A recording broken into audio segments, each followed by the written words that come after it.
Ah, the lever action. A true symbol of the American West. A class of long guns that has come to symbolize the growth of the United States, cowboy culture, and frontier spirit.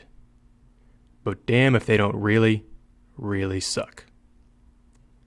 I will of course concede that there was a time when the lever gun was king. Early lever-actuated repeating rifles, while not as powerful as the single-shot breech loaders it grew up alongside, could throw lead down range with speed never before seen on the battlefield.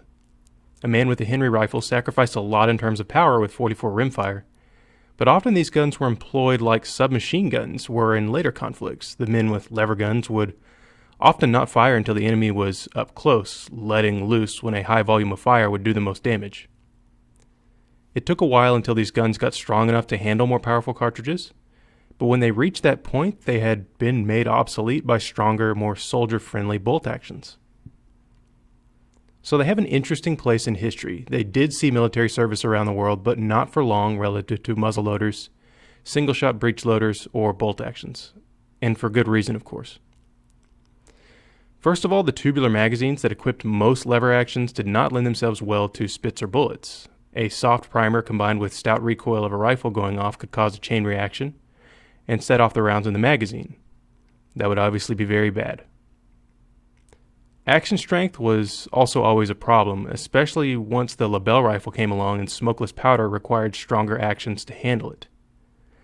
With the doubling of effective range overnight came the need to develop actions that could withstand much higher pressures. Thus, front-locking bolt designs with built-in redundancies were developed. The odd rear-locking layouts of most lever actions did not lend themselves well to new, powerful cartridges. Also, loading most lever guns is incredibly slow. While some may have a higher capacity than bolt actions, when the stripper clip was invented in 1889, allowing soldiers to reload his rifle in a matter of seconds, suddenly clumsily individually loading single cartridges through a side-mounted loading gate seemed ridiculous. Now, of course, there were and are rifles like the Savage 99 and Winchester 1895 that omitted the tube mag, and are also noteworthy as being strong, but these two rifles are both shining examples in this regard. To me, they also represent the last hurrah of the lever gun. If I was forced to own one, it would be one of these two. That said, there are some faults with a lever-actuated design that just cannot be overcome, one being the heart of the system, the lever. The lever makes firing from a prone position much more difficult than on a bolt-action design. The user either has to move the rifle away from their face to cycle the gun, or move their body so the lever doesn't contact the ground. Either way, it breaks your line of sight. On a bolt-action design, you can keep your target sighted much better, allowing for faster follow-up shots. Also, for me and most shooters, centerfire lever guns firing full-power cartridges are much slower than bolt actions. Now, I know I have seen videos of cowboy action guys tearing it up with tuned and polished lever guns firing rimfire or reduced loads, but these guys represent the cream of the crop.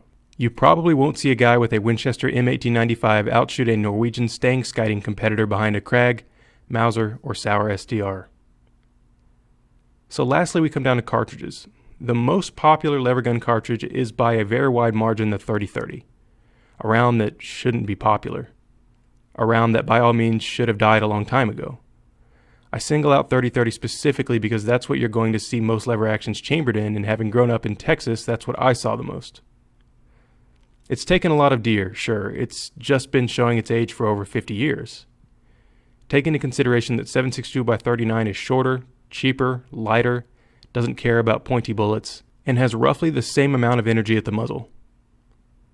In the words of the most eloquent Nathaniel F., 30-30 is the ballistic equivalent of a potato, with a serious discrepancy between its downrange power and its effect on the shooter's shoulder.